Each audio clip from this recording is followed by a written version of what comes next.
Hello बच्चों। आज हम करेंगे अपना इशू ऑफ डिबेंचर्स का पूरा चैप्टर अच्छे से रिवाइज। आज मैं आपको इसके बारे में सारे कॉन्सेप्ट्स और कुछ मजेदार प्रैक्टिस क्वेश्चंस करवाऊंगा। तो बस फटाफट से अपना प्रैक्टिस रजिस्टर निकाल लेना और आज हम फिनिश कर देंगे अपना इशू ऑफ डिबेंचर्स।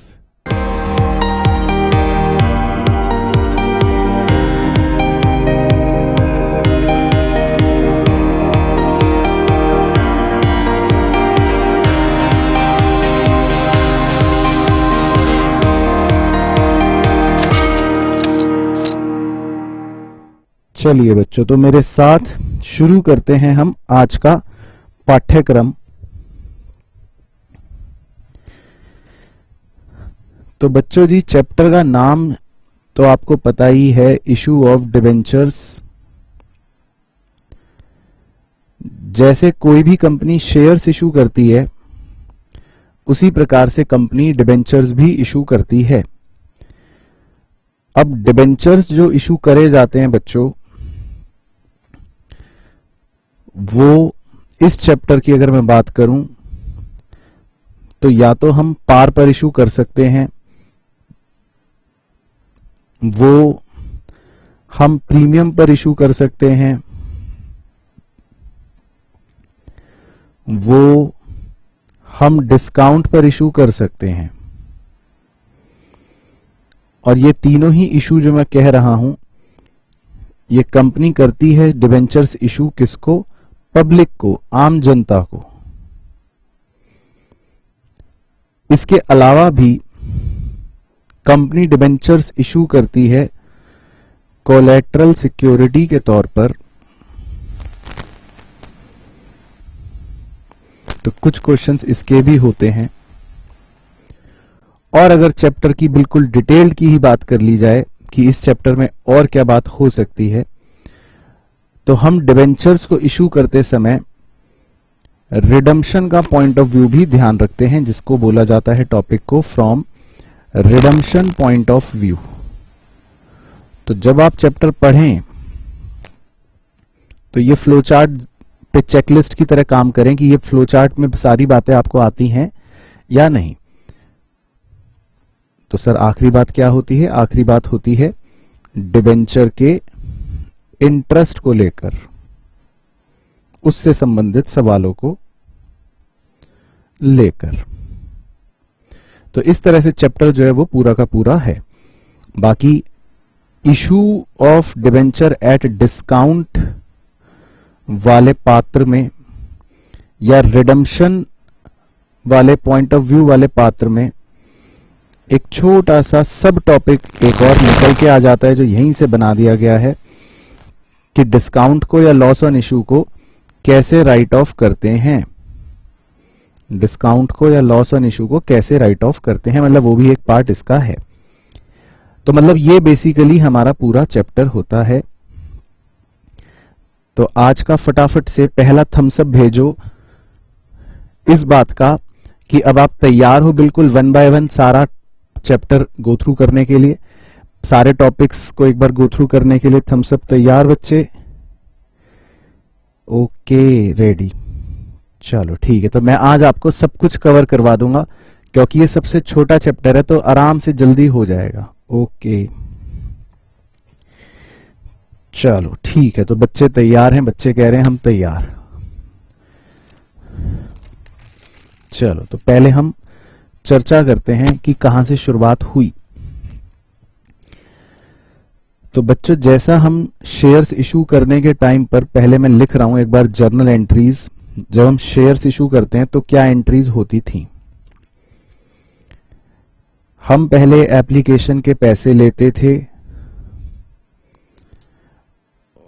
उसके बाद एप्लीकेशन के पैसे हम ट्रांसफर कर देते थे शेयर कैपिटल अकाउंट के अंदर।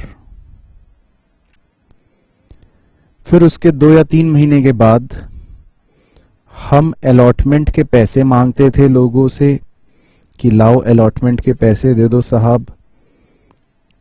और फिर लोग हमें कुछ दिनों के बाद अलॉटमेंट के पैसे दे देते थे। तो इस तरह की जर्नल एंट्रियां आपने अब खूब देख ली, खूब कर ली, और अब आप इसमें तो चैंप हो ही चुके हो। और इसी तरह कॉल्स की भी। अब डिबेंचर चैप्टर के अंदर शेयर्स चैप्टर से बस एक ही चीज फर्क है, वो ये कि आपको एक छोटा सा रिप्लेसमेंट करना है दो बातों का। वो रिप्लेसमेंट क्या करना है कि शेयर वर्ड की जगह अब आप रिप्लेस करके करेंगे डिबेंचर। ठीक है जी, शेयर वर्ड की जगह क्या रिप्लेसमेंट मार देंगे? डिबेंचर। और शेयर कैपिटल जहां जहां भी लिखा होता था वहां वहां रिप्लेसमेंट मार के लिख देंगे परसेंटेज डिबेंचर। बस। तो ये छोटी सी चीज मैं उम्मीद कर रहा हूं कि बस आप समझ लो। अगर तो शुरू के 3 टॉपिक 4 टॉपिक तो आपके ऐसे ही कवर हो जाएंगे बिना किसी टेंशन के, बिना किसी परेशानी के। ये 2 रिप्लेसमेंट अपने को याद रखने, ठीक है। चाहो तो इसका हाथों पर टैटू बनवा सकते हो। अब डिबेंचर्स की बात करते हैं। तो डिबेंचर्स के लिए हमारी पहली एंट्री हो जाती है bank account debit to debenture application account. Share की जगह लिखना है डिबेंचर। नेक्स्ट एंट्री हो जाती है debenture application account debit to share capital की जगह बच्चों रिप्लेस करके लिखना है परसेंटेज डिबेंचर अकाउंट। बस आपको रिप्लेसमेंट याद रखना है, दैट्स इट।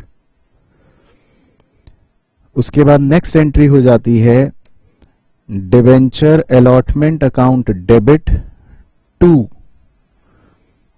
रिप्लेसमेंट ध्यान रखना है परसेंटेज डिबेंचर अकाउंट। फिर नेक्स्ट एंट्री हो जाती है bank account debit to debenture allotment account and so on. First call होगा तो भी सेम रिप्लेसमेंट, सेकंड कॉल होगा तो भी सेम, मतलब ऐसे करते रहोगे जो भी होगा। इसमें भी कॉल्स इन अरियर का कॉन्सेप्ट सेम है अगर होगा तो। इसमें भी कॉल्स इन एडवांस का कॉन्सेप्ट सेम है अगर होगा तो। बाकी मजेदार बात ये बच्चों के लिए खुशखबरी ये कि इसमें कोई भी फॉरफीचर नामक या री इशू नामक कोई भी कॉन्सेप्ट या कोई भी ऐसी चीज नहीं है। तो मतलब इसलिए उसके बारे में हमें चिंता करने की कोई भी आवश्यकता नहीं है। बाकी डिबेंचर्स के केस में भी हो सकता है ओवर सब्सक्रिप्शन हो जाए जैसे शेयर्स के केस में होता था, हो सकता है अंडर सब्सक्रिप्शन हो जाए जैसे शेयर्स के केस में होता था। अंडर सब्सक्रिप्शन हो जाएगा तो हमें कोई टेंशन वैसे ही नहीं है, not at all.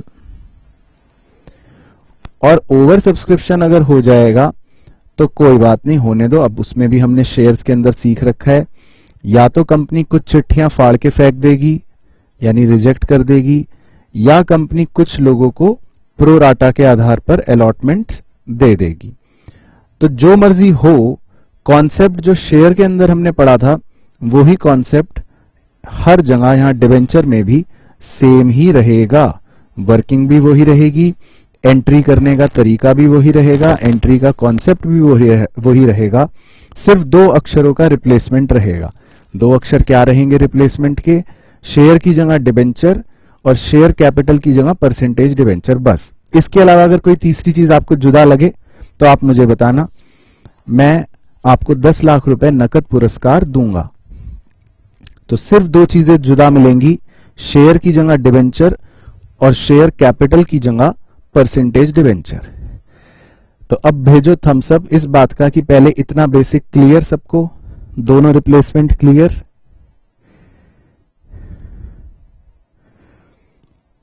Okay okay okay clear, ठीक है, थम्स अप, ओके। चलो ठीक है, तो 2 रिप्लेसमेंट अब हमको पता चल गए कि भाई ये 2 रिप्लेसमेंट है। चलो ठीक है ना, तो यहां की टेंशन खत्म।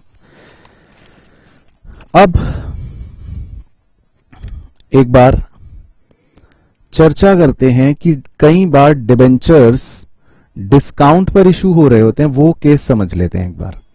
तो मान लेते हैं बच्चों 100 रुपए का डिवेंचर है जिसमें कंपनी 15 रुपए का डिस्काउंट दे रही है, फॉर एग्जाम्पल ऐसे ही मान लेता हूं, और कंपनी ने उसको किस प्रकार से मंगवा रखा है, कंपनी ने कहा है कि एप्लीकेशन पर तो भाई 30 रुपए दे दो हमें, और अलॉटमेंट पर वैसे तो चलो 60 रुपए हैं, लेकिन तुम क्योंकि 15 रुपए डिस्काउंट दे रहे हो तो हमें अलॉटमेंट पर 45 दे देना, 15 रुपए का डिस्काउंट हो गया, और बचे हुए 10 रुपए फर्स्ट कॉल पर कंपनी मांग रही है। तो मैंने अपना मनगढ़ंत एक ब्रेकअप बना लिया। तो अगर हमें जर्नल एंट्रीज करनी हो डिबेंचर्स को इशू करने की, तो हम पहली एंट्री करेंगे बैंक अकाउंट डेबिट, जिसमें मैं लिखूंगा 30 रुपए टू डिबेंचर एप्लीकेशन अकाउंट, 30 रुपए। दूसरी एंट्री मैं करूंगा डिबेंचर एप्लीकेशन अकाउंट डेबिट 30 रुपए टू परसेंटेज डिबेंचर अकाउंट 30 रुपए। तो एप्लीकेशन की एंट्री तो हो गई। फिर उसके बाद मैं अलॉटमेंट की एंट्री जो करूंगा बस वो है सबसे इंपॉर्टेंट, जिसका ध्यान रखना है, तीसरी एंट्री, क्योंकि अलॉटमेंट के टाइम पर डिस्काउंट चिपका हुआ है। तो तीसरी एंट्री जो होगी वो ऐसे होगी, डिबेंचर अलॉटमेंट अकाउंट डेबिट, इसमें मैं लिखूंगा 45 रुपए, और डिस्काउंट हमारे लिए क्योंकि नुकसान है कंपनी के लिए, तो इसीलिए इसको भी मैं डेबिट करूंगा। इसका नाम होता है discount on issue of debenture account debit. 15 रुपए हम डिस्काउंट के नाम के, नुकसान के नाम के डेबिट करेंगे। ठीक है सर। 2 परसेंटेज डिबेंचर अकाउंट, इसके अंदर हमेशा फेस वैल्यू लिखते हैं बच्चों, जैसे शेयर कैपिटल में फेस वैल्यू आती थी तो वैसे इसमें भी फेस वैल्यू आती है, यानी 60 रुपए। तो डिबेंचर्स की अलॉटमेंट के टाइम पर आप ये एंट्री करोगे जब हम डिबेंचर को डिस्काउंट पर इशू करते हैं। तो बस इस एंट्री का एक हेर फेर है जो शेयर्स में नहीं था, क्योंकि शेयर कभी भी डिस्काउंट पर इशू नहीं होता था। तो ये एंट्री थोड़ी सी बस आपको डिबेंचर में एक अलग प्रकार की नजर आती है, बाकी इसके बाद सब कुछ सेम। यानी कि नेक्स्ट एंट्री अगर मैं करूंगा तो नेक्स्ट एंट्री मेरी होगी बैंक अकाउंट डेबिट 45 रुपए टू डिबेंचर अलॉटमेंट अकाउंट 45 रुपए। उसके बाद फर्स्ट कॉल की एंट्री अगर करूंगा तो debenture first call account debit 10 रुपए टू परसेंटेज डिबेंचर। बच्चों रिप्लेसमेंट वही दो हैं, मैं फिर बता रहा हूं, रिप्लेसमेंट वही दो हैं। शेयर की जगह डिबेंचर वर्ड आ जाता है और शेयर कैपिटल की जगह परसेंटेज डिबेंचर आ जाता है बस। और लास्ट एंट्री मैं करूंगा बैंक अकाउंट डेबिट 10 रुपए टू डिबेंचर फर्स्ट कॉल 10 रुपए। तो मतलब अब ये सब कुछ एंट्रियां, सारी एंट्रियां सेम रहेंगी, बस फर्क सिर्फ इतना आया हल्का सा कि अगर डिबेंचर डिस्काउंट पर इशू हो रहा होगा तो हमें इस तरह से डिस्काउंट ऑन इशू को भी डेबिट करके शो करना पड़ेगा। अगर वो डिस्काउंट एप्लीकेशन पर होता तो यहां शो कर देते, फर्स्ट कॉल पर होता तो आगे शो कर देते। क्वेश्चन हालांकि जब साइलेंट हो तो अलॉटमेंट पर ही माना जाता है। हाँ, अब खैर कहने की भी बात नहीं है कि मान लो डिस्काउंट की जगह प्रीमियम होता 15 रुपए, मान लो डिस्काउंट की जगह 15 रुपए का प्रीमियम होता, तो फिर तो जैसे आपने एंट्रियां बचपन में करी रखी हैं शेयर्स के चैप्टर में, तो वैसे हो जाती। तो डिस्काउंट नामक डेबिट से हटके एक सिक्योरिटी प्रीमियम रिजर्व क्रेडिट में चिपक जाता 15 रुपए का, तो फिर आपकी एंट्री कुछ इस प्रकार से हो रही होती। तो प्रीमियम पर अगर डिबेंचर इशू होता तो फिर आपकी एंट्री इस प्रकार से हो रही होती। तो यानी कितनी छोटी सी बात याद रखनी है कि प्रीमियम पर इशू हो रहा है तो प्रीमियम क्रेडिट करेंगे, डिस्काउंट पर इशू हो रहा है तो डिस्काउंट डेबिट करेंगे, बस। बाकी सब कुछ सेम शेयर्स की तरह। तो भेजो जी थम्स अप कि अब आपको पार प्रीमियम डिस्काउंट पर डिबेंचर इशू करने में अब कोई टेंशन नहीं। ओके ओके ओके ओके, चलो ठीक है, वेरी गुड, ठीक है। तो अब हम पब्लिक को डिबेंचर इशू कर सकते हैं पार पर, प्रीमियम पर और डिस्काउंट पर, कैसे भी। ओके, चलो ठीक है सर। अब कई बार डिबेंचर्स हम इशू करते हैं पब्लिक की बजाय वेंडर को, जैसे हम शेयर्स इशू करते थे। तो पहले मैं शेयर्स वाला कॉन्सेप्ट लिखता हूं। जब हम शेयर्स इशू करते थे तो क्या एंट्री होती थी वो लिख देता हूं। जब आप वेंडर से बिजनेस खरीदते थे तो आप एंट्री करते थे एसेट्स अकाउंट डेबिट, जितने एसेट खरीदे, टू लाइबिलिटीज अकाउंट, जितनी लाइबिलिटीज खरीदी, टू वेंडर, जितने रुपए में सौदा सेट हुआ, परचेज कंसीडरेशन। फिर बैलेंस अगर ऊपर बचा करता था तो आप लिखते थे गुडविल बैलेंस। अगर बैलेंस नीचे बचा करता था तो आप लिखते थे कैपिटल रिजर्व बैलेंस। तो दोनों में से कुछ एक बचा कर जाया करता था।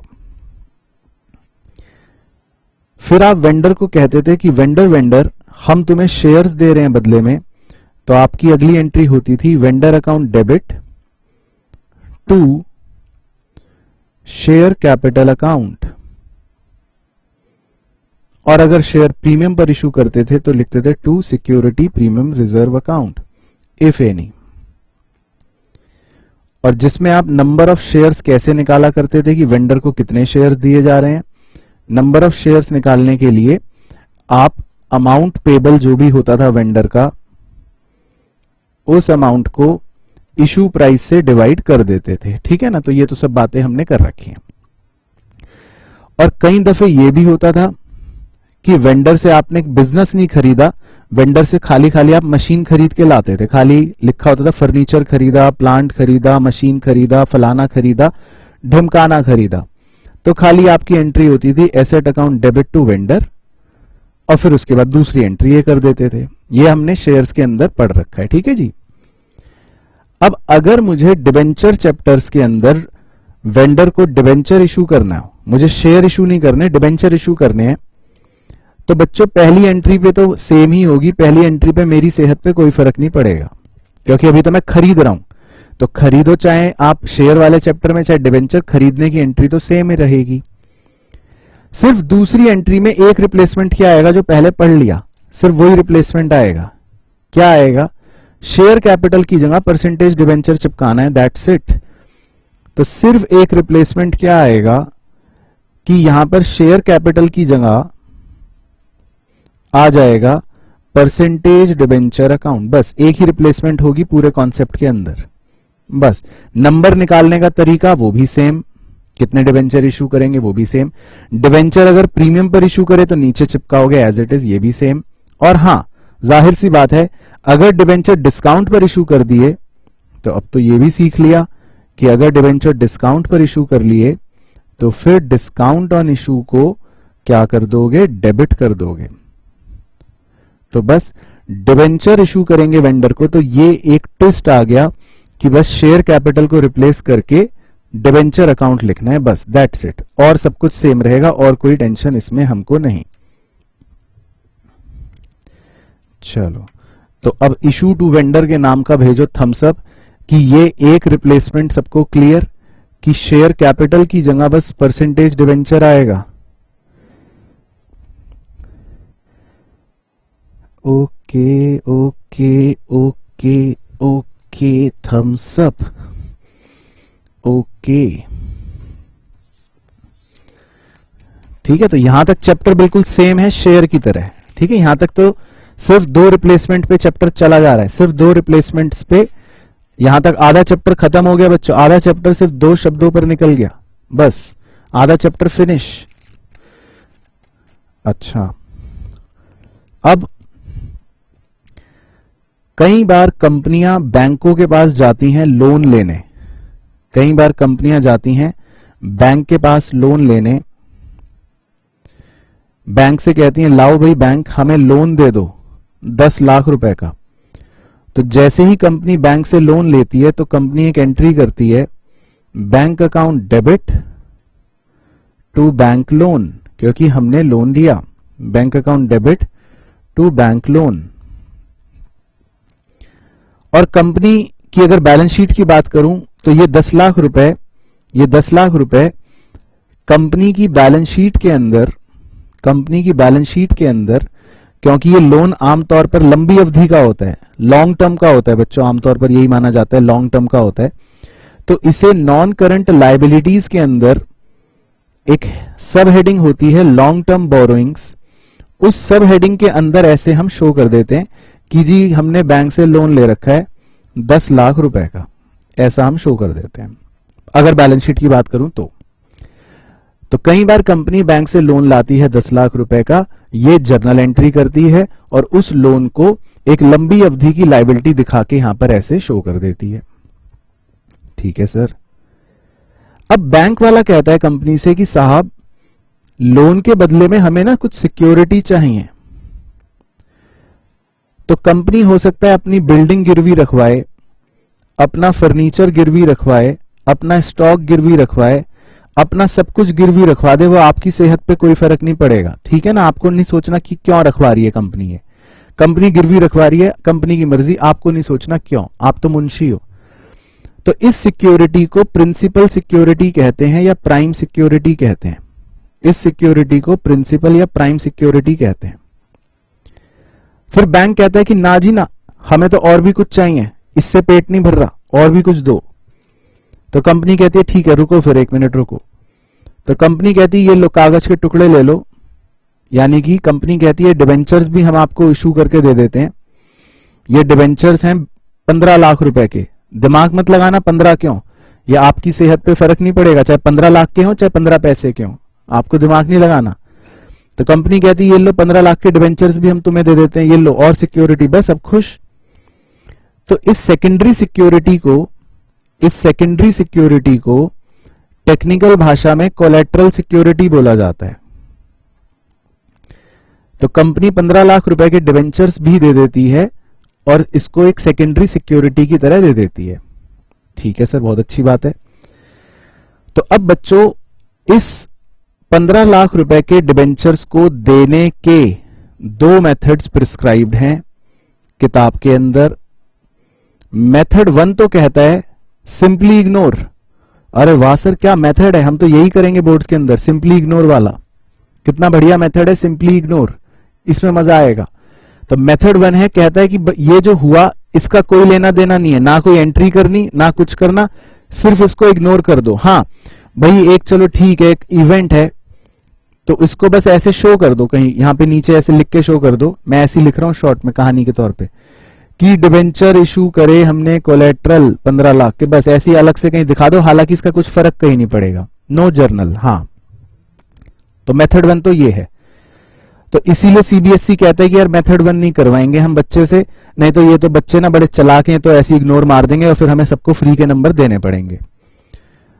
तो सीबीएसई ने कहा है कि आपको मेथड 2 अपनाना है। ठीक है जी। मेथड 2 ये कहता है कि इस 15 लाख के डिबेंचर की एंट्री करके दिखाओ, तो आप एक एंट्री और मार दो 15 लाख के डिबेंचर इशू करने की, तो वो होती है डिबेंचर सस्पेंस अकाउंट डेबिट। ये सस्पेंस इसलिए क्योंकि इसका सस्पेंस है कि ये है क्या, ये किसी को भी नहीं पता, पर कुछ है। 2 परसेंटेज डिबेंचर अकाउंट। तो 15 लाख रुपए के हमने डिबेंचर जो कोलेट्रल इशू करे उसके लिए कंपनी ये एंट्री करवा देता है। सीबीएसई तो हम भी कर देते हैं, हमें भी क्या दिक्कत है, एक एंट्री करने के 4 नंबर मिल रहे हैं तो कर दी एंट्री हमने, तो हमने ये एंट्री कर दी। अब जैसे ही ये एंट्री करी तो इसका प्रभाव फिर हमें बैलेंस शीट पर भी दिखाना पड़ता है कि भाई 10 लाख रुपए तो चलो लोन के लिख लिए थे, वो तो बात ठीक हो गई, इस एंट्री का प्रभाव क्या पड़ेगा बैलेंस शीट पे। तो इस एंट्री के प्रभाव को हम कैसे शो करते हैं, पहले तो जो डिबेंचर हमने इशू करे तो वो भी हमारी लॉन्ग टर्म बोरोइंग ही है, तो हम दिखाते हैं परसेंटेज डिबेंचर हमने इशू करे हैं फलाना फलाना 15 लाख रुपए के, हम ऐसे दिखाते हैं। पहले इसको शो करते हैं कि हमने डिबेंचर इशू करे हैं 15 लाख रुपए की, ये शो करते हैं। और फिर इस डिबेंचर सस्पेंस अकाउंट को ध्यान रखना है हमेशा इसी डिबेंचर्स में से डिडक्ट भी कर देते हैं, यानी लेस डिबेंचर सस्पेंस 15 लाख। इसी में से इसको डिडक्ट भी कर देते हैं 15 लाख को। तो ये 15 लाख जो है, ये देखो, ये डिबेंचर सस्पेंस वाला 15 लाख ये यहां पर डिडक्ट भी हो गया। तो अल्टीमेटली ये 15-15 आपस में प्लस माइनस जीरो ही हो जाएंगे, लेकिन फिर भी ये दिखाने पड़ते हैं बैलेंस शीट के अंदर। तो अल्टीमेट इफेक्ट 10 लाख ही बचेगा बैलेंस शीट में, लेकिन हमें बैलेंस शीट के अंदर ये दिखाना पड़ता है, शो करना पड़ता है। तो शो करने के अगर 4 नंबर मिल रहे हैं तो हमें क्या तकलीफ है? अगर सीबीएसई कह रहा है उल्टा लटक जाओ, मैं 4 नंबर दूंगी, तो आप उल्टा लटक जाओ, क्या तकलीफ है? तो हमने ये एंट्री एक और कर ली और बैलेंस शीट में ये और शो कर दिया। तो बस इसको बोलते हैं डिबेंचर्स इशू करना एज कोलेटरल सिक्योरिटी। ये उसका पूरा कॉन्सेप्ट और पूरी कहानी है। तो अब भेजो थम्स अप कोलेटरल इशू के नाम का।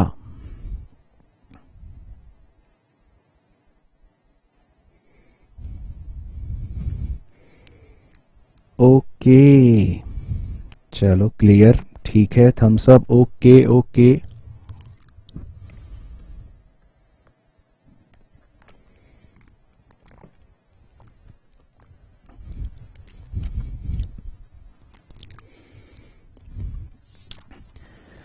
इसके बाद पहले मैं अपने कॉन्सेप्ट्स पढ़ा देता हूं बच्चों आपको। इसके बाद अब आता है सबसे इंपॉर्टेंट कॉन्सेप्ट, जिस पर क्वेश्चन के आने के बिल्कुल 100% चांस रहते ही रहते हैं। वो है ये कि डिबेंचर्स हम इशू करते हैं, लेकिन इशू करने के टाइम पर हमें फ्यूचर का भी सोचना है। मतलब कितनी मजेदार बात है। आज क्या डेट है? मान लेते हैं आज है डेट 1 अप्रैल 2020। हम आज डिबेंचर्स इशू करते हैं, हम आज डिबेंचर इशू करते हैं। एक डिबेंचर की फेस वैल्यू होती है बच्चों, कुछ ना कुछ फेस वैल्यू होती है। मान लेते हैं डिबेंचर की फेस वैल्यू है 1000 रुपए। एक डिबेंचर की फेस वैल्यू है, मान लेते हैं 1000 रुपए। हम डिबेंचर्स इशू करते हैं आज। तो पहली एंट्री अगर डिबेंचर इशू करने की मैं वैसे ही कर दूं, शो किया, तो bank account debit to debenture application and allotment account. तो मैं मान रहा हूं पूरे 1000 रुपए कंपनी एक साथ इकट्ठे ही मांग रही है, मतलब लमसम में ले रही है। तो पहली एंट्री हो जाएगी bank account debit to debenture application and allotment account, और दूसरी एंट्री हो जाएगी debenture application and allotment account debit to percentage debenture account. तो हम इशू कर देंगे डिबेंचर को पार पर। तो मैंने अपने डिबेंचर को पार पर इशू कर दिया। तो ये मैंने कैसे इशू करा डिबेंचर को? पार पर। अब लेकिन इसमें एक मजेदार पॉइंट ये होता है बच्चों कि जब हम डिबेंचर इशू करते हैं तो हम भविष्य का भी सोचते हैं, हम भविष्य का भी देखते हैं कि आज से 5 साल बाद या आज से 10 साल बाद या आज से 20 साल बाद जब भी हम इन डिबेंचरों को रीपे करेंगे, रीपे करने को बोलते हैं रिडीम करना। वहीं से टर्म पड़ गया रिडम्पशन। जब हम इन डिबेंचरों को 5 साल बाद, ये ऐसी मान लो मनगढ़ंत लिख रहा हूं, जब हम इन डिबेंचर्स को 5 साल बाद रिडीम करेंगे यानी रीपे करेंगे, तो कहीं हम एक्स्ट्रा पैसे तो नहीं दे रहे। एक्स्ट्रा पैसे देने का मतलब होता है कि या तो आप इनको 1000 रुपए ही लौटाओगे, तो उसे तो बोल देते हैं रिडम्पशन एट पार। लेकिन कई बार कंपनी कहती है कि हम आपको साहब, हम आपको ज्यादा पैसे, एक्स्ट्रा पैसे लौटाएंगे, हम आपको 1060 रुपए लौटाएंगे।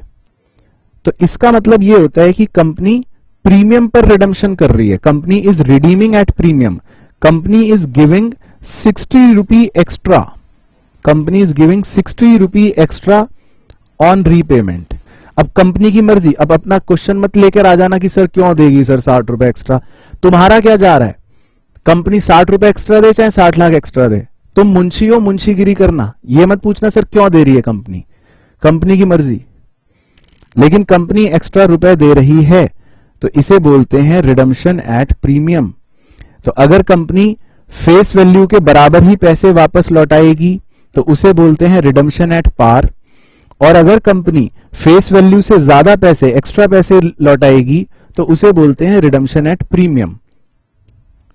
तो सबसे पहले यहां तक का थम्स अप भेजो, पहले यहां तक क्लियर कि रिडम्पशन एट पार भी हो सकता है और रिडम्पशन एट प्रीमियम भी हो सकता है।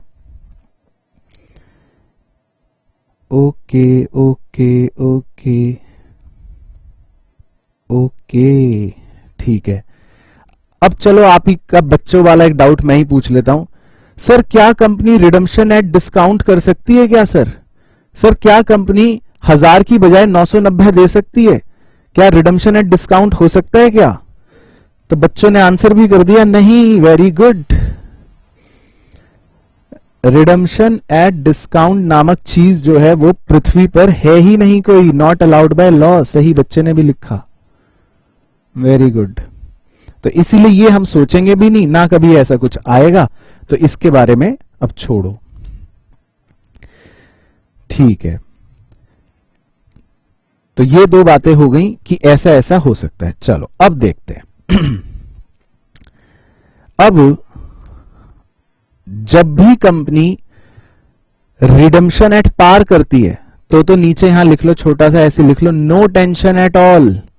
कोई टेंशन नहीं है अपने को, जीवन सही है, नो टेंशन एट ऑल, कुछ नहीं करना। फिर अगर कंपनी रिडम्पशन पार पर कर रही है तो अपने को कोई फर्क नहीं पड़ेगा, हमारी एंट्री वैसी खत्म हो गई, यही है।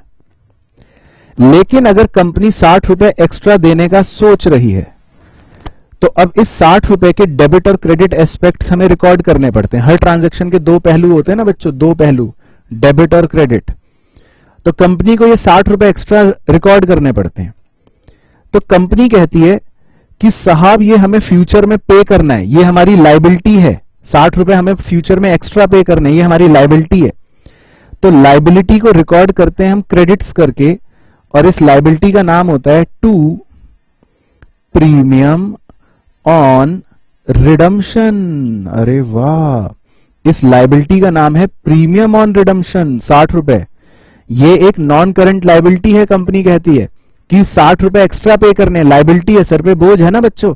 मान लो मैं आपको कहूं कि बच्चों 5 साल बाद मुझे 60 लाख रुपए देने हैं आपको, तो आप कहोगे सर बड़ा बोझ है, तो दिक्कत हो जाएगी। तो बोझ है तो है, तो कंपनी के लिए ये लाइबिलिटी क्रिएट हो गई, ठीक है सर। अब लाइबिलिटी कंपनी ने क्रिएट कर ली, क्रेडिट एस्पेक्ट क्रिएट कर लिया, तो इसका डेबिट एस्पेक्ट भी क्रिएट करना पड़ेगा, अकाउंटिंग तो तभी कंप्लीट होगी। तो डेबिट एस्पेक्ट जो होता है वो होता है एक नुकसान, भाई डेबिट ऑल लॉसेस, नॉमिनल का रूल क्या है, डेबिट ऑल लॉसेस। तो लॉस का नाम है डेबिट में लिखने वाले loss on issue of debenture account. तो 60 रुपए का कंपनी इसी एक्स्ट्रा मनी को लॉस की तरह भी बुक कर लेती है डेबिट में। अच्छा, तो इसे हालांकि कैपिटल लॉस माना जाता है अकाउंटिंग में, मतलब ये इररेगुलर नेचर का है, ये it is a capital loss for the company. ये ऐसा नहीं है कि रोजमर्रा का लॉस है, कोई सामान बेचने पर नुकसान हो गया ना, ये कोई सामान बेचने का नुकसान नहीं है, ये कैपिटल लॉस है, भाई कभी कभार होने वाला लॉस है, लेकिन हो गया तो हो गया। तो कंपनी इस एक्स्ट्रा 60 रुपए के दो पहलू रिकॉर्ड कर रही है, एक डेबिट एस्पेक्ट, एक क्रेडिट एस्पेक्ट, बस बन गया मेरा आंसर। तो फिर आपका आंसर कंप्लीट हो जाएगा। तो देखो कितनी मजेदार बात है, अगर रिडम्पशन हुआ पार पर तो नो टेंशन लिख लो, और रिडम्पशन हुआ प्रीमियम पर तो 60 रुपए जो एक्स्ट्रा होंगे उसको दो जगह रिकॉर्ड करना है, क्रेडिट में भी डेबिट में भी, ऑटोमेटिकली एंट्री मैच करेगी, मतलब कोई चिंता ही नहीं, ऑटोमेटिकली एंट्री मैच करेगी। तो अब इस कॉन्सेप्ट का भी थम्स अप भेजो कि क्लियर।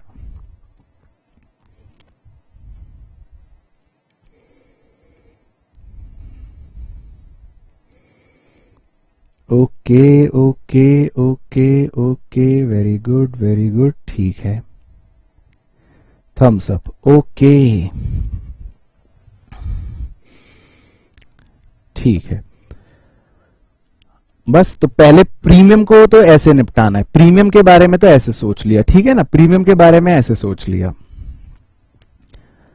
अब सर अगर हम इशू पार पर करने की बजाय मान लो प्रीमियम पर इशू कर रहे हो तो भी बच्चों कोई फर्क ना पड़ता आपकी एंट्रियों पर। मान लो आप प्रीमियम पर इशू कर रहे होते, आप 1000 की बजाय 1100 में इशू कर रहे होते मान लो, तो पता है क्या एंट्री होती है आपकी? अगर मान लो आप 1100 का डिबेंचर इशू कर रहे होते, हाँ बच्चे ने भेज भी दिया, वेरी गुड। तो पहली एंट्री में तो आप लिखते bank account debit to debenture application and allotment 1100, फिर आप लिखते debenture application and allotment account debit 1100, बाकी तो जो है वो एज इट इज रहता, बस एक चीज नीचे चिपक जाती, नीचे एक चीज और चिपक जाती जो आप भली भांति जानते हो, क्या? टू एसपीआर अकाउंट, 100 रुपए का प्रीमियम बस आप नीचे और चिपका देते, हाँ टू एसपीआर बस। तो अगर कंपनी ने प्रीमियम पर इशू करा होता तो ये हो जाती एंट्री, क्या दिक्कत है? बाकी फंडा वही, बाकी कॉन्सेप्ट वही। और सर अगर कंपनी ने डिस्काउंट पर इशू करे होते डिबेंचर, मान लो 1000 की बजाय कंपनी ने इशू करे होते 950 के, मान लो कंपनी ने डिबेंचर इशू करा होता 950 का, 50 रुपए के डिस्काउंट पर इशू करा होता मान लो फॉर एग्जांपल, तो पता है आपकी एंट्री क्या होती? Bank account debit to debenture application and allotment 950, debenture application and allotment account debit 950, discount हम चिपका देते डेबिट साइड पर क्योंकि हमने सीख ही लिया, discount on issue of debenture account debit 50 रुपए, बाकी वही रहता सब कुछ। हाँ एसपीआर नहीं आता, एसपीआर की जगह क्योंकि डिस्काउंट आ गया तो ये एसपीआर फिर हट जाता, वो तो दोनों में से एक ही आएगा, इतने समझदार तो आप हो ही। ओके ओके, अच्छा बच्चे इतने होशियार हो चुके हैं, क्या बात है। तो मतलब बच्चे अब इतने होशियार हो चुके हैं, बच्चे कह रहे हैं सर अब आप आ जाओ यहां और हम आ जाते हैं आपकी जगह। बच्चों को ये भी याद आ गया कि ये डिस्काउंट है छोटा भाई, ये लॉस है बड़ा भाई, तो छोटा भाई बड़े भाई के चरणों में समर्पित हो जाएगा, कहेगा मैं अपनी आइडेंटिटी खो देता हूं, मैं कुछ नहीं हूं, जो हो बड़े भैया वो आप ही हो। तो ये डिस्काउंट के 50 रुपए भी लॉस के अंदर ही समर्पित हो जाएंगे, यानी कि ऐड हो जाएंगे। तो इस लॉस को हम 60 और 50 दोनों को मिला के क्लब करके 110 ही लिख लेंगे जर्नल एंट्री करने के लिए बस। तो मतलब ये है कॉन्सेप्ट, ये है issue of debenture from redemption point of view में। बस इस बात का ध्यान रखना कि अगर पार पर रिडीम हो रहा है तो नो टेंशन, प्रीमियम पर रिडीम हो रहा है तो बस इस एक्स्ट्रा 60 रुपए को दो जगह लिखना है, बस इतनी बात ध्यान रखनी है। ये एरोज ध्यान रखने हैं, बाकी तो आप चैंप हो। चलो तो अब ये खत्म कॉन्सेप्ट, इसका थम्स अप भेजो फाइनल, ये भी क्लियर। ओके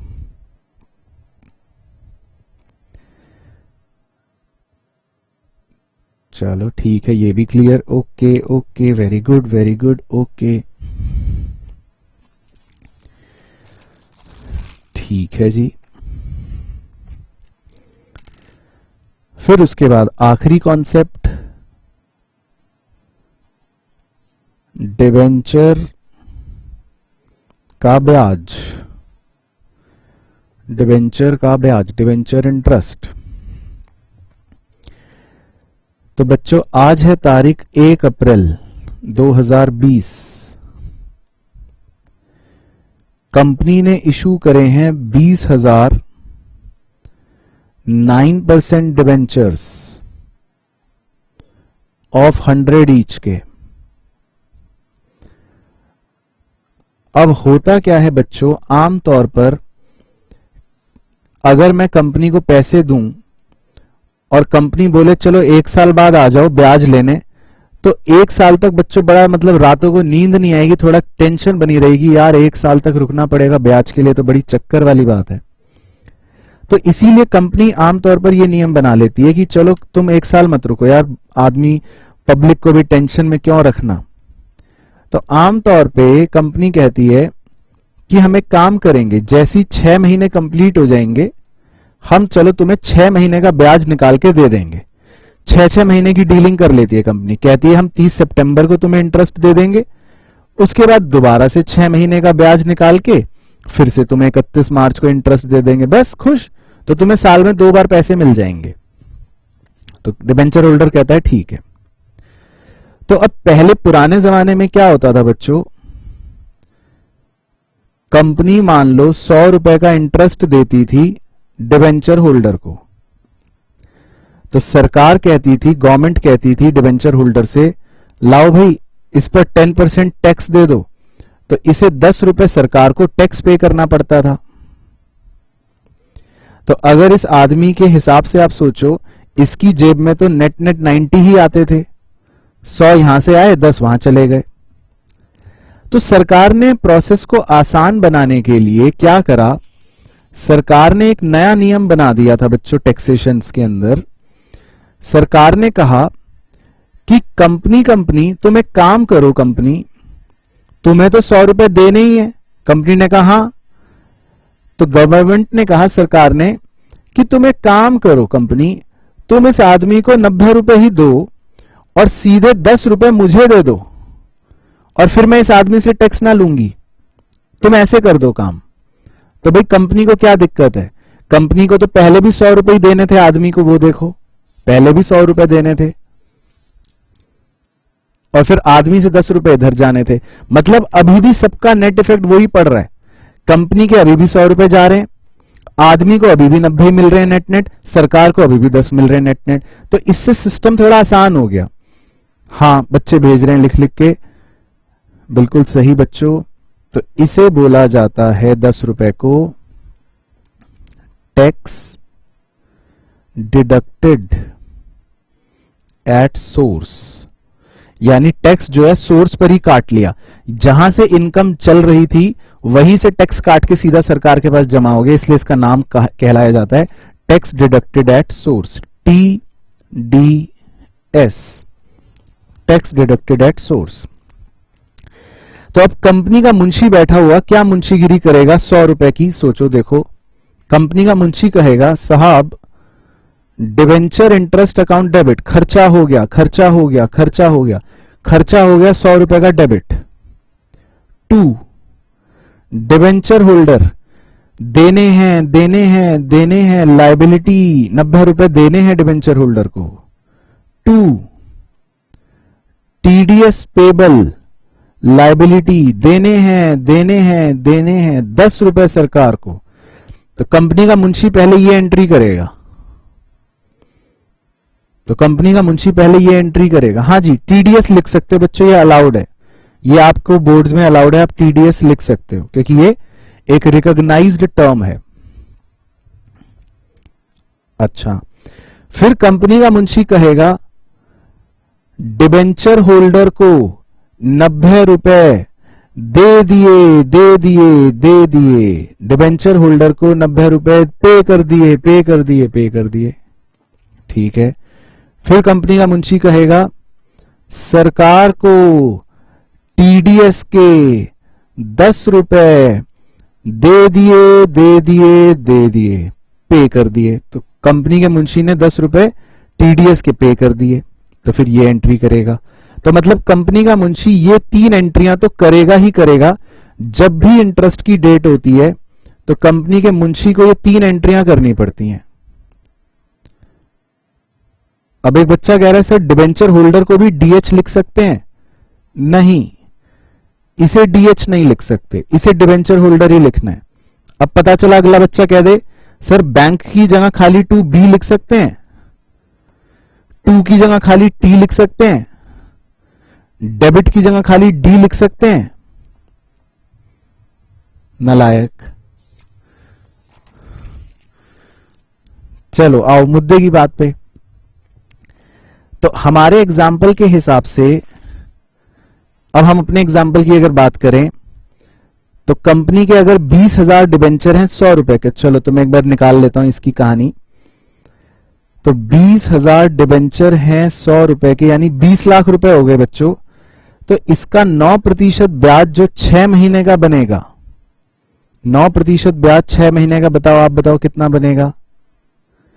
चलो मत बताओ, मैं ही बता रहा हूं, ये बनेगा 90,000 रुपए। हाँ 90,000, 90,000 रुपए, 90,000, हाँ सही 90, ठीक है। तो 90,000 यहां और 90,000 यही 6 महीने के, तो पूरे साल के 180 होगा, है ना, सीधी गणित है। 9% निकालोगे तो 180 बन रहा है, लेकिन कंपनी उसको 2 टुकड़ों में पे करती है। तो अब होगा क्या, होगा ये कि 30 सितंबर वाले दिन कंपनी का मुंशी कहेगा साहब 90,000 का खर्चा हो गया टू डिबेंचर होल्डर और टू टीडीएस पेबल। अब हमारे एग्जाम्पल में हमें नहीं पता सरकार कितना टैक्स ले रही है, तो मैं ऐसी मनगढ़ंत ले लेता हूं। मान लेते हैं सरकार कितना सर टैक्स ले लेते हैं, चलो 40% ले लेते हैं। मान लेते हैं सरकार 40% टैक्स ले लेती है, तो 90,000 का 40% तो 36,000 रुपए तो टीडीएस के होंगे और बचे हुए 54,000 हम डिवेंचर होल्डर को देंगे। हाँ सही, बच्चों ने भी सही भेजा। तो पहले ये एंट्री करेगी कंपनी का मुंशी, फिर कंपनी का मुंशी कहेगा डिवेंचर होल्डर को मैंने 54,000 रुपए पे कर दिए, फिर वो ये एंट्री करेगा। और फिर कंपनी का मुंशी कहेगा सरकार के टीडीएस के 36,000 रुपए मैंने पे कर दिए, फिर वो ये एंट्री करेगा। तो 30 सितंबर को कंपनी का मुंशी ये 3 एंट्री कर देगा। फिर आएगा 31 मार्च का दिन, अगली इंटरेस्ट की तारीख, 31 मार्च का दिन अगले इंटरेस्ट की तारीख। तो कंपनी का मुंशी फिर से 31 मार्च को, फिर से बच्चों फिर से 31 मार्च को ये एंट्री फिर से कर देगा तीनों, फिर से एक कर देगा तीनों। तो ये है बच्चों पूरा कॉन्सेप्ट। पहले यहां तक का, अभी आगे का बाद में बताऊंगा कि कैसे कंपनी का मुंशी डिबेंचर इंटरेस्ट की अकाउंटिंग करता है। तो अब भेजो थम्स अप डिबेंचर इंटरेस्ट के नाम का, कि ये clear concept. Okay okay okay ठीक है, ओके थम्स अप, ओके ठीक है जी। अब कई बार बच्चों 31 मार्च पर क्वेश्चन आ रहे होते हैं। 31 मार्च जो होता है वो हमारे साल का एंड होता है ना, किताबें बंद होती हैं मुंशी की। तो आपने पढ़ ही रखा होगा कि भाई ईयर एंड पर हर खर्चा, हर फायदा, हर नुकसान, मतलब जो भी चीजें हैं वो सारी कंपनी अपने प्रॉफिट एंड लॉस में डाल देती है, यानी जिसको हम बोलते हैं स्टेटमेंट ऑफ पीएनएल, है ना, उसमें ट्रांसफर करती है। तो 31 मार्च का नियम है कि सारे खर्चे साल भर के पीएनएल में डाल दो, सारे फायदे साल भर के पीएनएल में डाल दो। तो पूरा का पूरा चैप्टर बच्चों खत्म हो गया हमारा, देखो पूरा चैप्टर फिनिश हो गया। इसमें 3 खर्चों की बात हो रही है, 3 खर्चों की हमने अलग अलग पड़ाव पर बात करी है। कंपनी के लिए एक खर्चा था डिवेंचर इंटरेस्ट का, एक खर्चा ये था। कंपनी के लिए एक नुकसान था बच्चों लॉस ऑन इशू नाम का, ये नुकसान था ना, कैपिटल लॉस। और कंपनी के लिए एक डिस्काउंट भी हमने लिख रखा है डेबिट में, ये जो आता है पहले भी लिख रखा है डिस्काउंट, ये वाला, ये भी कंपनी के लिए नुकसान था। तो मतलब पूरे चैप्टर के अंदर 3 तरह के नुकसान हैं, नाम लिख लेते हैं। मतलब 3 तरह की बातें हैं। एक तो है डिबेंचर इंटरेस्ट, तो ये तो है खर्चा, और बाकी दोनों नुकसान हैं loss on issue of debenture, या इसका छोटा भाई ही है, एक ही बात है, discount on issue of debenture. ठीक है ना, मतलब ये दोनों तो एक ही थाली के चट्टे बट्टे हैं। अब डिबेंचर इंटरेस्ट को तो हम सीधा सीधा साल के एंड में सीधा स्टेटमेंट ऑफ पीएनएल में डाल देते हैं। तो इसकी तो एक ही एंट्री होती है, स्टेटमेंट ऑफ पीएनएल डेबिट। जितना भी था, मान लो हमारे एग्जाम्पल की बात करूं तो 90 और 90 1,80,000 जो था हमारे एग्जाम्पल के हिसाब से, वो पूरा का पूरा स्टेटमेंट ऑफ पीएनएल में डेबिट हो जाएगा। बिल्कुल सही। और बच्चों ने तो यहां तक भी बता दिया कि सर कंपनी के लिए ये जो पीएनएल में डिबेंचर इंटरेस्ट हम लिख रहे हैं ये फाइनेंस कॉस्ट नामक हेडिंग में जाएगा। वेरी गुड बच्चों, गुड लिंकिंग। हाँ, कंपनी के लिए ये खर्चा फाइनेंस कॉस्ट नामक हेडिंग में जाएगा, बिल्कुल सही। तो डिबेंचर इंटरेस्ट तो सीधा चला गया पीएनएल में, तो इसकी तो टेंशन खत्म। अब loss on issue of debenture के लिए या discount on issue of debenture के लिए कुछ नियम बना रखें कि इस लॉस ऑन इश्यू को या इस डिस्काउंट ऑन इश्यू को हमें ट्रांसफर तो करना है या राइट ऑफ तो करना है। तो कहां से राइट ऑफ करना है उसके नियम बना रखें।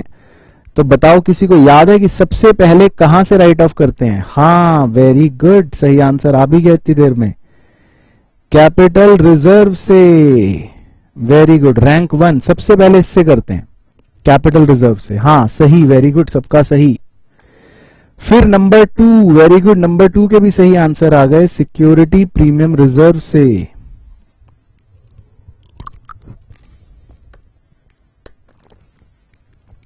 Very good. उसके बाद बस मेन तो ये दोनों है, उसके बाद चाहे आप जनरल रिजर्व से कर लो और जनरल रिजर्व भी ना हो तो फिर आप चाहें तो स्टेटमेंट ऑफ पीएनएल से कर लो। मतलब फिर तो उसके बाद कैसे मर्जी कर लो, उसमें कोई टेंशन नहीं है, जो भी बच जाए। लेकिन सबसे पहले कैपिटल रिजर्व से, फिर एसपीआर से और फिर जनरल रिजर्व से राइट ऑफ कर सकते हैं, और बाद में जो बच गया वो पीएनएल से राइट ऑफ कर सकते हैं। तो अब बताओ कि ईयर के एंड की ये कहानी क्लियर? तो इसका थम्स अप भेजो। ओके ओके, ठीक है, क्लियर। चलो ठीक है जी, वेरी गुड, वेरी गुड, है ना। तो 31 मार्च को बस हमें इस बात का और ध्यान रखना है। ठीक है, क्लियर, ओके, थम्स अप। तो ये तो हो गया पूरा चैप्टर फिनिश, ये तो हो गया पूरा chapter finish. Oh my God, ये भी हो गया, ये भी हो गया, हाउ टू राइट ऑफ भी सीख लिया, ये भी सीख लिया, पब्लिक को इशू करे वो भी सीख लिया, इनफैक्ट अदर देन कैश वाला जो था वेंडर का वो भी सीख लिया। मतलब पूरा चैप्टर फिनिश हो गया। हाँ सर, पूरा चैप्टर फिनिश हो गया। अब पूरे चैप्टर के अंदर हमने जर्नल एंट्रीज कर रखी हैं, अलग अलग, कहीं पर कुछ, कहीं पर कुछ, कहीं पर डिबेंचर इंटरेस्ट, कहीं पर ये, कहीं पर वो, फलाना ढिमकाना। अब हो सकता है बच्चों एग्जाम में आ जाए question, prepare debenture interest account. मान लो ये आ गया एग्जाम में, प्रिपेयर डिबेंचर इंटरेस्ट अकाउंट। अब बच्चा छोड़ के आ जाएगा, बच्चा कहेगा हाय भगवान, ये तो किताब में भी नहीं था, या पता नहीं, ये तो यार हुआ ही नहीं था, मैंने तो पढ़ा ही नहीं था, अब मैं क्या करूं, अब तो हाथ पांव ठंडे हो गए, अब मैं क्या करूं। तो अब देखो नलायकों, अब इस पूरे चैप्टर में अगर आपको जर्नल एंट्रीज आ गई तो आप अब इस पूरे चैप्टर में कोई भी लेजर बना सकते हो टेक्निकली। अब मान लो फॉर एग्जांपल क्वेश्चन ने कहा डिबेंचर इंटरेस्ट अकाउंट बनाओ, तो अकाउंट बनाना कोई ये थोड़ी ना कि आसमानी चीज है, कोई तूफानी चीज है, कोई अलग सी चीज है। अगर मैंने जर्नल एंट्री लिख रखी है 30 सितंबर को, debenture interest account debit to debenture holder to TDS payable, तो क्या मैं डिबेंचर इंटरेस्ट अकाउंट नहीं बना सकता? अगर मैं 12वीं में आ चुका हूं अब तक और मैं 11वीं पास करके आया हूं, तो क्या मैं ये जर्नल को देख के डिबेंचर इंटरेस्ट अकाउंट में क्या मुझे पोस्टिंग करनी भी नहीं आती? क्या मैं इतना गए गुजरा हूं? क्या मैं इतना बड़ा नालायक हूं? खुद सोचो, ये खुद सवाल आप अपने आप से पूछो कि क्या आप इतने गए गुजरे हो, क्या आप इतने बड़े नालायक हो कि आपको जर्नल देखकर लेजर में पोस्टिंग भी नहीं आती? हां, आती है। तो जब एग्जाम में क्वेश्चन कहेगा प्रिपेयर डिबेंचर इंटरेस्ट अकाउंट, तो घबराना मत, छोड़ना मत कुछ भी। भाई अकाउंट तो कोई भी बनाने को आ सकता है, अकाउंट का मतलब क्या होता है? लेजर। लेजर का मतलब क्या होता है, जर्नल देखो और पोस्ट कर दो। तो अब मैंने ये एंट्री पोस्ट कर दी, तो इसमें क्या दिक्कत है, मैंने डिबेंचर इंटरेस्ट अकाउंट बना दिया, क्या दिक्कत है। और फिर अगर मान लो मैंने ये एंट्री कर रखी है एक statement of PNL account debit to debenture interest account, और मैं डिबेंचर इंटरेस्ट अकाउंट बना रहा हूं, तो क्या मैं इसकी पोस्टिंग नहीं कर सकता? क्या मैं इतना नालायक हूं? क्या मैं 12वीं में भी आ गया और मैं जर्नल से पोस्टिंग नहीं कर सकता? नहीं सर, बिल्कुल कर सकते हैं हम। तो बाय स्टेटमेंट ऑफ पीएनएल 180 ऐसे लिख दो।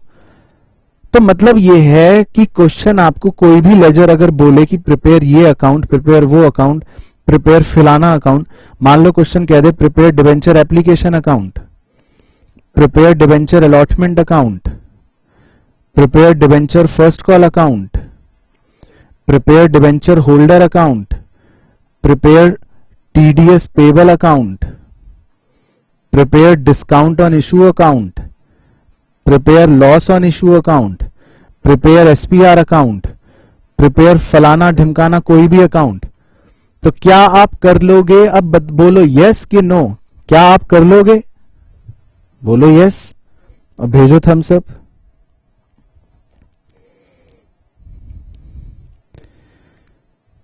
हाँ, very good, very good, very good,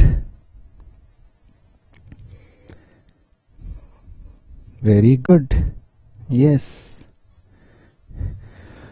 तो ये था बच्चों चैप्टर, ये पूरा चैप्टर फिनिश हो गया। आप देख लो, आप पूरा चैप्टर, इसमें एक भी कॉन्सेप्ट नहीं छोड़ा, 100% फिनिश। तो अब मुझे बताओ कि पूरा चैप्टर क्लियर हो गया, तो एक ऑल क्लियर लिख के भेज दो। मैं देख रहा हूं, ऑल क्लियर लिख के भेज दो, पूरा चैप्टर फिनिश हो गया अपना। यही था इस चैप्टर के अंदर। Okay, crystal clear, all clear, all clear, all clear, all clear, very good, गजब।